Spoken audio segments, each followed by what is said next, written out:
Hey,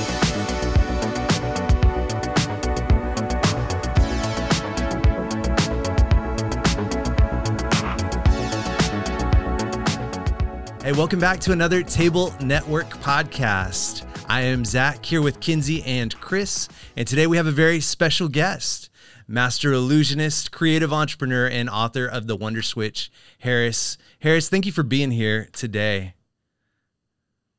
Good to be here. Is it Harris? Harris the three? How? I mean, if you pronunciate the I's, it sounds like heresy. So if you just do heresy, which is what I used to get accused of when I was younger. Right? Yeah. Was in the Bible, you do magic for a living. You get accused of a lot of things. Yeah. Did you have to rebrand between magician and illusionist, depending on audience? Get asked, what's the difference?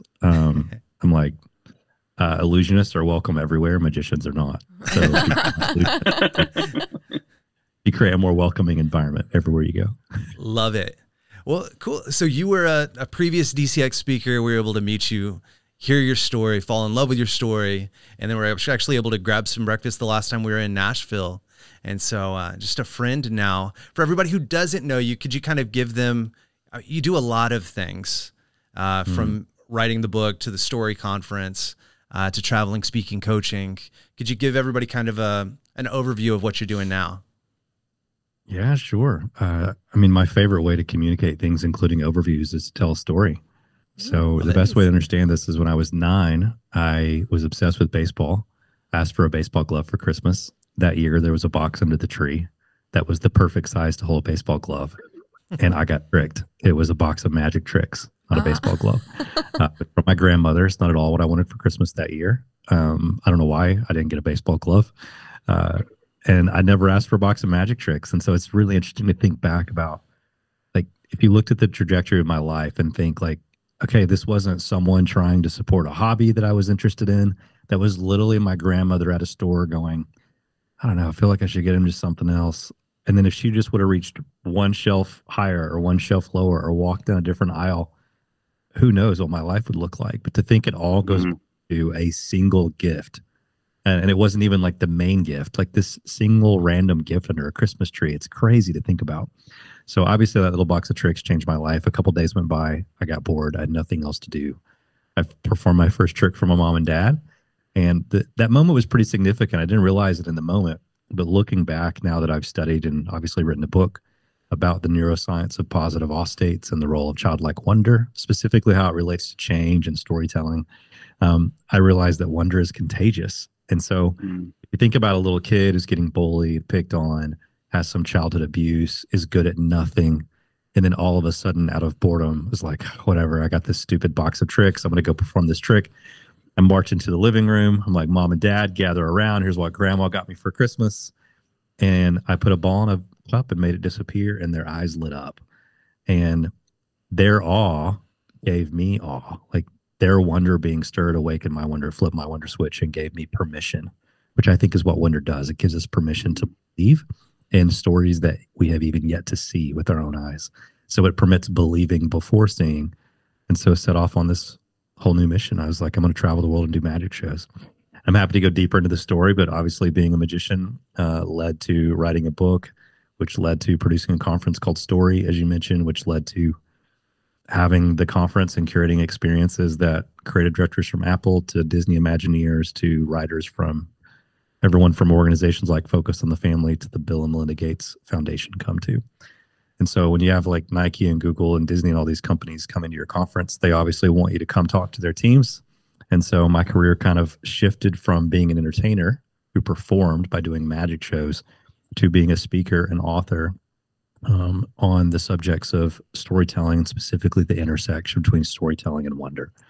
And so that's where I spend most of my time today, coaching and consulting other leaders and still speaking and writing on stuff that hopefully has one single goal in mind, and that's to change narratives that are broken and create a better future for myself, for my family, and for all of us in the world.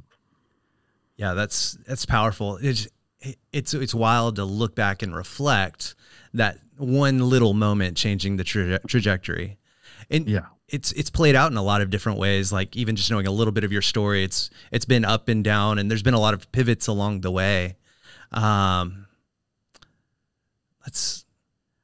just want to press into that a little bit. So how do you help others engage with this idea of wonder? Yeah, obviously by hoping that they can experience something that makes them feel a sense of wonder. Wonder starts as an emotion. I don't think it has to stay in the realm of emotion. I think you can solidify wonder as a way of being and adopt it as a new paradigm that allows you to see the world through the lens of wonder and possibility. We call that a wonder mindset in our work. But step one is to flip the wonder switch, which is that momentary feeling of, whoa, wow, that's amazing. And those moments have, they are rich in opportunity for epiphanies. An epiphany, another example of that, is an inciting incident in someone's story. That's where all change is invited. Not every single inciting incident leads to change.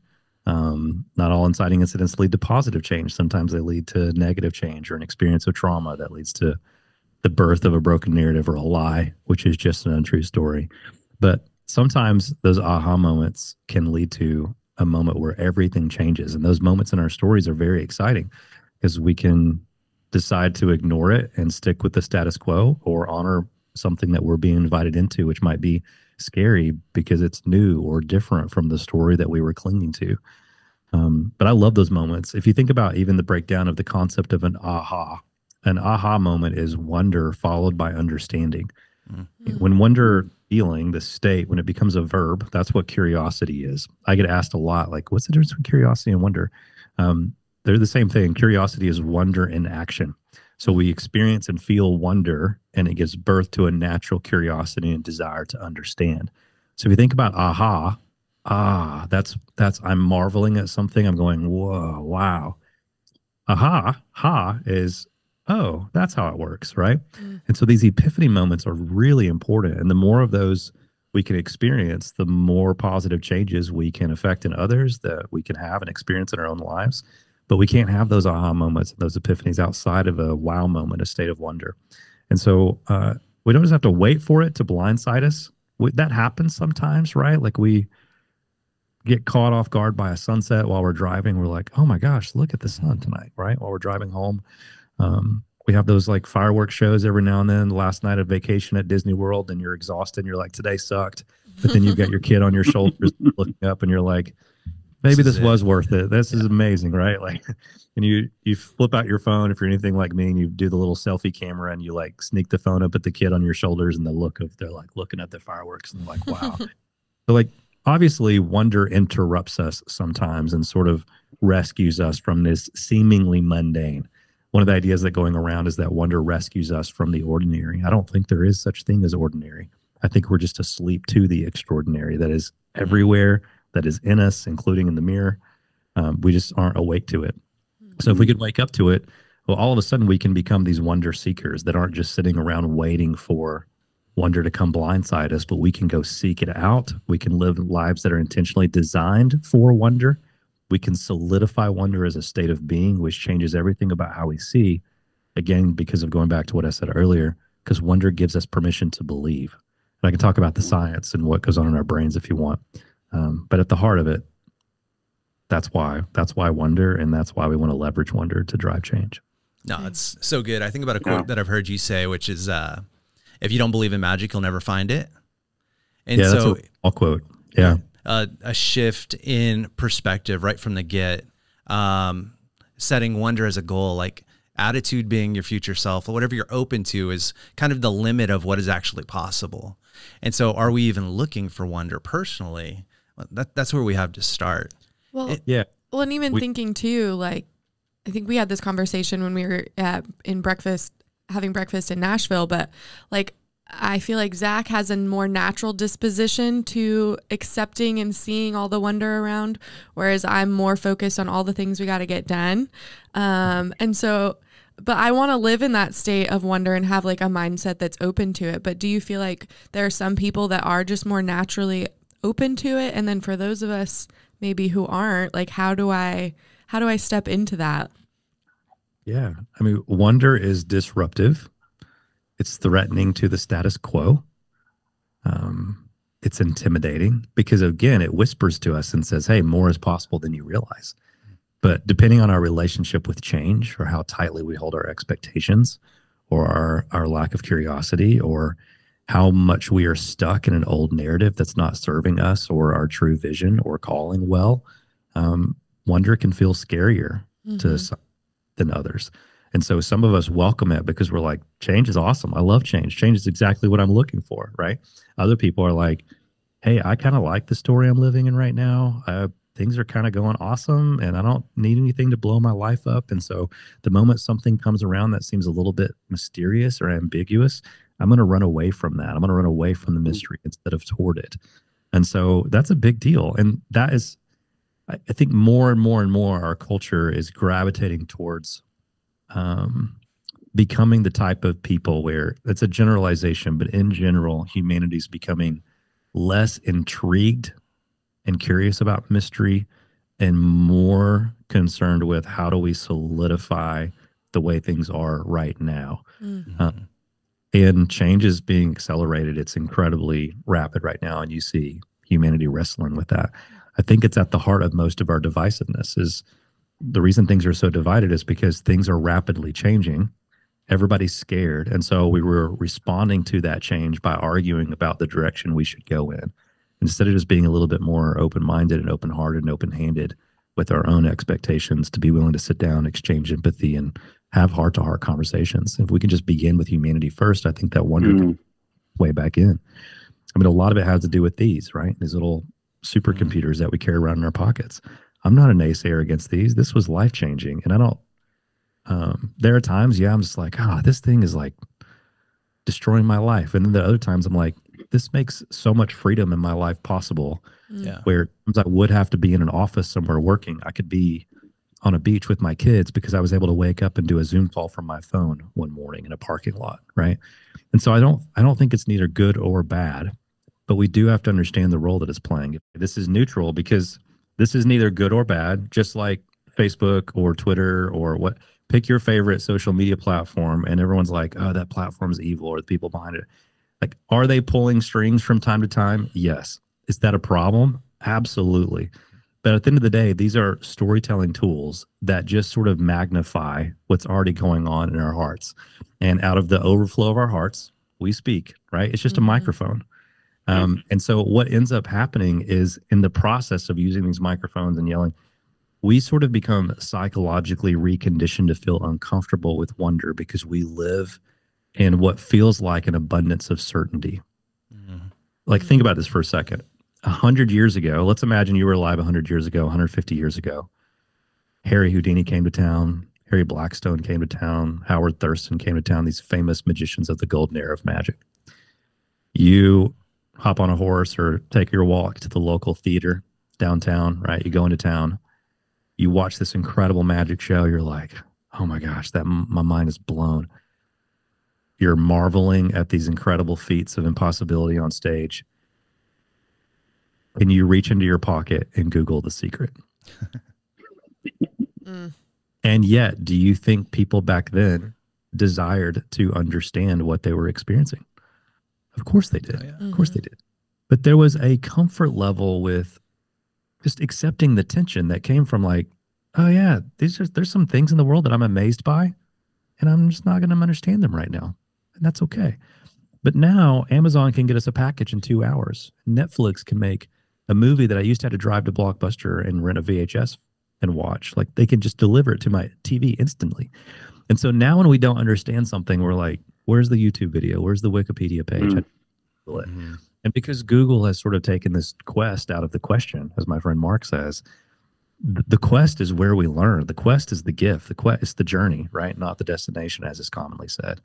And so to go back to your question, Kenzie, I think it comes back to, if we're uncomfortable with change, if we have a very close relationship with our expectations versus willing to hold them loosely, it is even more important to just consider, how have we been conditioned by the age we live in, culture around us, or even our own personal experiences and the stories that we've lived so far. How has that changed our relationship to mystery? Are we invited into mystery? Are we willing to trust in mystery? Is there an element of faith in something when you're walking into mystery? Or are you just like, no, I'm going to run away from anything that I don't understand? And if you're going to run away from anything you don't understand or understand how to do, that's going to put some very natural constraints and limitations on the story that you live. And you're going to end up leaving some magic on the table. I love the concept of untrue stories. And, you know, we tell ourselves all kinds of untrue stories. And like you said, whether you're getting that information from your phone, from social media, we are the ones that end up believing untrue stories, no matter what's being or what method we're learning these things. I also loved at one point you talked about this idea of anxiety and worry kind of being born out of these untrue stories. One of the things that we're really focused on for you know, our tribe here in Austin is this concept of really kind of building an authentic community around us that can maybe help us rewrite some of those stories so that we believe the true stories of who we are. And so there is like this topic that you talk about as far as like turning on that wonder switch. How can we help maybe each other like maybe be more open to turning on a wonder switch? There's the side of it that says I want to open my wonder switch, and then there's most of us who are like, no, I'm fixed right here. So how do we kind of help maybe usher people into turning that wonder switch on? Yeah, it's a great question. I don't know. I'm excited to talk about that for the next 4 hours. Let's go. You're hitting on subject matter that's very close to my heart, and that is, it's hard to talk about that without having a very long, deep conversation about the role of trauma in our lives, right? Yeah. Well, one of the things that's most commonly misunderstood about trauma is that some people have it or some people don't, or that sometimes it's severe and sometimes it's not. Some might say this is arrogant for me to have such a strong opinion as someone who isn't a licensed therapist or mental health professional. But I have gone down the rabbit hole of research, and especially in the world of experiential therapy, there are a lot of licensed therapists that are finally sounding some alarms, bringing some research that feels like, I'm not going to be a conspiracy theorist and say it's being swept under the rug, but there's a lot of research that certainly seems to be struggling to find its way to the surface that supports that we're not going to heal trauma by sitting on a couch and talking to a counselor about it for 1 hour a week. That trauma is a full body experience, and therefore healing has to be an experience. So we're not going to heal trauma by talking about it. We've got to go out and do some stuff. The way out is through. And so everything from art therapy to horse therapy to psychodrama, we're finding those things to be super effective. And the reason why is because trauma is stored in the lower third part of the limbic system of our brain. It's active there. It's where imagination is happening sometimes. A lot of creativity and storytelling is occurring. And so when trauma is there in my brain, it's always active. And every situation I'm going, oh no, that thing's happening again. The thing's happening again, right? Versus moving that trauma up into the left through a healing process so that it's more like a memory. So we're able to acknowledge like, man, that sucked. That was a very real and painful thing. It happened. It legit happened, but it's not happening now, which means I can see it more as a memory instead of this active thing that I'm constantly reacting to. And then I can respond with wisdom and truth. And so if that's what trauma is, when we experience trauma, that's the thing that leads down a pathway where narratives eventually get broken. Well, trauma happens in relationship. We are hurt in relationship, which means we are healed in relationship. And so if we think we can experience hurt and pain through relationship, but then heal it on our own, we're going to end up constantly disappointed and let down by that expectation. You said, this thing about untrue stories, that's a lie, is just an untrue story. And typically those untrue stories are things that we make up in response to these painful experiences that we're talking about. So if I'm on Instagram and I see a group of my friends in a group photo or one of their birthday parties or something, I'm like, wait a second. I didn't even get invited to that dinner or that birthday party. Oh no, like, did I do something to offend one of them? And am I like, and we all have a version of some type of experience like that. Maybe you're in third grade and your dog ate your homework, like your dog legitimately ate your homework. And then you go to school and everyone's turning in their homework. The teacher's like, Harris, where's your homework? And I'm like, my dog ate my homework. It's like, I've been teaching for 22 years. I've heard that one 1,000 times. Like, you're lying. I'm not lying, Mrs. Whatever. Like, my dog legitimately ate my homework. You're such a liar. I'm trying to realize, go to the principal's office, right? In that moment, my little third grade brain, it just doesn't have the capacity to make sense of that. But we are storytelling creatures. We live in story. We think in story. We feel in story. Story is the operating system of my brain, which means I have to make up a story to make sense of that pain. Oh, well, maybe I'm stupid. Maybe I'm not enough. Oh, I knew I was an idiot. I can't believe I did that stupid thing. I left my homework out on the nightstand where the dog could get to it. And I knew when I spilled my Gatorade on it that the dog would come over and whatever, right? Whatever reason why the dog ate your homework, right? And so you have this real experience, but you have a difficult time staying grounded in reality because in your existing narrative, teachers are good, teachers are safe, teachers are trustworthy. And all of a sudden, she's calling you a liar, even though you're telling the truth. Now, at the end of the day, I don't know what's going on in the life of that teacher, right? It's easy to judge the teacher in that scenario, that fictional story, but we all have true versions of experiences like this throughout our lives. But because we're storytelling creatures who must find meaning in things, we do all this sense making. And so sometimes we respond with a story that isn't true. That becomes a narrative, and narrative drives behavior. So if the narrative is I'm not enough, I don't belong, I can't, it's impossible, that narrative will not just drive all of our thinking and behavior, it changes the way that we see, because seeing is not believing is seeing. And so the only way out of that is in relationship, is in community. Otherwise, you stay stuck in the lies. They never get exposed. You never get the opportunity to connect with another human being and experience the wonder that can be found in relationship and community. And it keeps you stuck in the broken narratives that you've adopted as true that may not be. Yeah, it's so good. So as I grew up, I had friends that became teachers, and I quickly realized in my adult years, teachers don't have it all going on, right? Like we have this mystique that we put around certain positions of authority or leadership. And then as we get closer, then we're like, oh, they're just people too. And I've done that with my parents, and I'm starting to find new levels of grace and relationship, even personally, in those that I had put in those unfair positions to both them and to me. I'm thinking that's, you kind of talk about like misdirected wonder or misuse of our creativity, where we're all creative or we're all wondering, but instead of thinking of what could be, sometimes we're thinking of what could go wrong, or we're creatively thinking, how do I, like, she's got it all going on, but then interpersonally, our wonder is just spinning in circles, kind of like that Apple rainbow wheel, right? Like, I feel like a total mess. So how do we start to repurpose that wonder tool? Like, what are some things that we can do to start stepping out of the trauma and using wonder in a healthy way?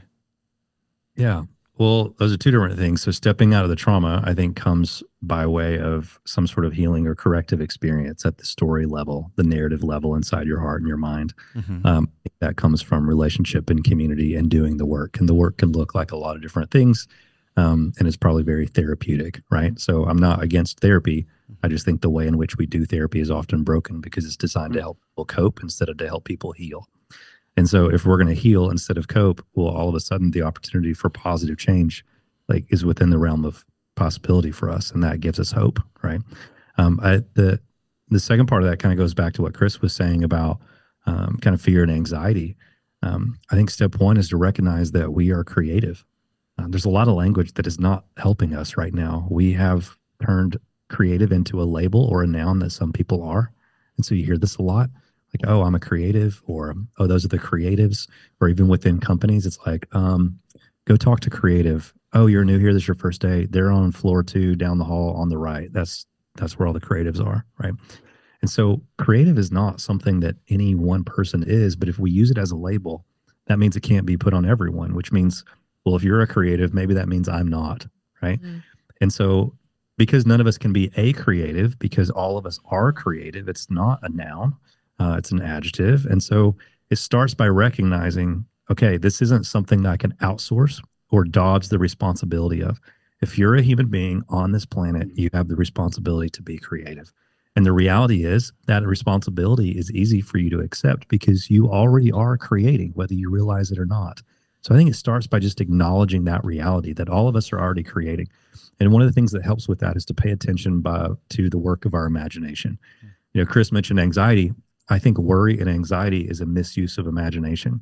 I remember talking to someone at Story Conference. This was, gosh, probably 2017, 2018 years ago. And he came up and he was just like, man, this has been like an amazing 2 days. But like, I'm not a creative and I like feel so out of place. I don't really belong here. And I was like, what are you talking about, man? Like, tell me some of your story. We just start talking. And long story short, I'm like, dude, you are writing Oscar-worthy screenplays in your head every single day. They just happen to be in like the horror genre, right? Like, you are telling yourself and making up some very epic stories, and that is an act of creation. And so we oftentimes associate creativity with beauty, right? That would be a good way to think about it. Like, oh, artists are really creative because they create beautiful things. But your moments of anxiety is you doing and participating in some pretty epic and outlandish storytelling about all the potential things that could possibly go wrong about this particular scenario. That is creative. You know, breakfast, we talked about wow people and how each of you or some of you are wow, some of you are how. All a how person is doing is leveraging their innate creativity to do scenario planning and be like, okay, here's all the things that could potentially happen. And so we can either be prepared for them or so that I can wave some red flags and warn you about how that might be a bad idea, right? Now, how people can do that in an undisciplined, unhealthy way, which doesn't let wonder have a chance to do its magical work. But ultimately, wow people and how people are both equally creative. They're just using their creativity in different ways. So if you start reframing worry and anxiety as a misuse of imagination, that allows you to slowly step into the reality. And if you're willing to accept that reality that, okay, I'm already creating, I might as well invest that creative energy into something hopeful, beautiful, optimistic, productive for the good of the community that I'm in, the good of society, the good of culture, and for myself. I think that's a great place to start. Yeah, that is so good. I just love what you're doing. And this topic and conversation is just so timely because we're in such an age where I think people get distracted. I know I do. I get distracted by the fact that I'm a broken person. I've got these traumas, but because I don't have this one giant trauma, I tend to basically just say, well, I don't have that big thing. And obviously, for other people who have had that big thing, there's a reason why they're struggling. They've got that big trauma. And so for me, mine are like these little micro traumas, which I discount to nothing. And so then the stories that I then tell myself are true because I don't have that big thing that broke me. I'm just broken because I'm less than. And so I just love what you're talking about. I love that you're bringing this to the forefront. You know, we've talked with a lot of leaders in Austin, this constant reflection on like mental health. And for me, like you, I'm not a clinical, I don't have a background in clinical counseling or, so again, with a grain of salt, I recognize that poor mental health is just letting these lies dictate my behavior. Yeah. And so what you're talking about, I think is just incredibly timely, especially as we're fighting for unity. It's these untrue stories, these lies, these narratives that help me in a negative way, categorize people as good or evil. Okay, you believe this, you're good. You believe this, you're evil. Well, those are just false narratives living out in a way that creates this very divisive environment that we see politically right now. We see it happening, all across communities where it's good or bad. It's not like just different. And so, yeah, maybe speak to this idea of like embracing different. I think it goes back to the mystery, right? We have to stop feeling threatened by mystery. We have to recognize that mystery can be beautiful, that curiosity didn't always kill the cat, as we were told. That curiosity can lead us to some beautiful places. And that just creates, I think, an openness, right? And it doesn't mean that just because I'm curious, I'm always going to end up in the destination that I expected to or wanted to. We just got to get rid of the tension. And I don't know, maybe that's hopeless. I don't know if we can ever fully get rid of the tension, but we have to learn to see the mystery, the ambiguity, the things I don't understand, the murky waters, as potentially beautiful again. And the way we do that is by a return back to wonder. Because that wonder switch, I love the metaphor of a switch. It's why my book is called The Wonder Switch, is because that metaphor allows us to understand that wonder is our natural state. We came into this world with the wonder switch on, right? A lot of people are like, where do I find wonder?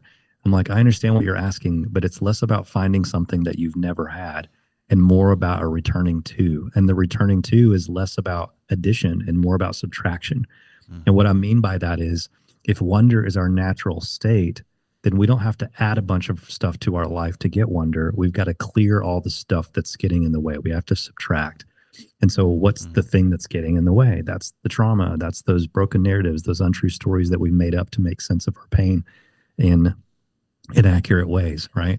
So when we get back to wonder, with the wonder mindset, I think it's a new paradigm. And so now when I sit down with someone and they don't believe the same things that I believe, or vote the same way that I vote, or act the same way that I would act, or have the same ethics or morals or whatever, I can go, okay, well, I disagree. It's okay for me to disagree, but I'm also very open-minded and curious. And even though what you believe is very mysterious to me because I don't understand it, I'm not threatened by that. And so I'm happy to sit down and just be curious and practice empathy, knowing that, okay, my curiosity led me to a place where I didn't change my opinion on anything, but at least I have another human being. And now I experienced connection prior to some sort of conflict. And so I think, every now and then, I can hear it right now, like the way that I'm talking about wonder, I can hear the people on Twitter or Instagram every now and then that have been like, Harris, wonder isn't some sort of like miracle cure-all drug. And I'm like, I get that. I can't just feel wonder and make all the problems go away. But every problem is a storytelling problem. At the very least, every problem begins as a storytelling problem. But because the neuroscience shows us that we cling to the stories, we cling to the narratives that we have adopted as true until we're in an awe state. And then when we're going, whoa, it's the time that our brain loosens its vice-like grip on all those narratives and stories that we have clung to. It's the time that we're most open to what could be. I just don't think that we can solve these problems, which are storytelling problems, without wonder, because we need that wonder. We need that positive awe to like let us loosen the grip on the pre-existing stuff so that we are open to the possibility of what could be. And so I don't think change is possible outside of a state of wonder. And we can't change anything without shifting a narrative, which means we need some new stories.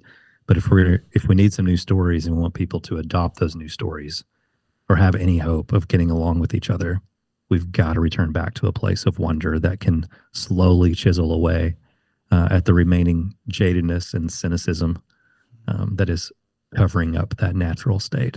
And cynicism is just fear posing as confidence. As Bob. So if cynicism is fear posing as confidence, then it just constantly brings us back to a misuse of imagination. Yeah. Let's stay in a place of wonder, which will change the way we use our imagination, because that's what that wonder switch toggles. When a wonder switch is on, we use our imaginations to create beautiful things, to innovate, to dream, to visioneer. When the wonder switch is off, we misuse our imagination to worry, irrational fear, anxiety, and it permeates our lives, keeps us stuck. Man, it's so good. Wonder might not be the end all, but it seems like the beginning point, like the posture that when applied to ideas allows for hope and possibility. And when applied to people allows for empathy and connection. And so I love this idea. Okay, what is one thing that's sparking wonder in your life right now? I mean, man, it's always my kids. Yeah. Yeah, I say before my cynicism crushed the wonder of my kids, God used my kids to reawaken wonder in my life. That's good. miraculous. Like the way that I was so cynical, so jaded, so burned out. And then just right at the right time, the moment that I wasn't even interested in kids, like seemingly overnight, it was like, no, let's start a family. And oh, wow. Like my firstborn son, Jude, came into the world and just taught me how to believe in magic again, redefined what magic is, flipped the wonder switch on. And, you know, it's funny to think about how a 1-year-old or a 2-year-old can change the trajectory of your entire work life and career all over again, but 100% true. That's the source for me for sure. Totally. Amen to that. I was getting ready this morning and Eli was standing in my doorframe, my 3.5-year-old. And I could either view it as an interruption or an opportunity to wonder. And so I love embracing that opportunity.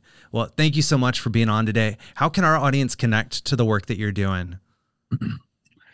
My website's found at harristhird.com. Most of the resources on there are all about how to leverage the wisdom of wow.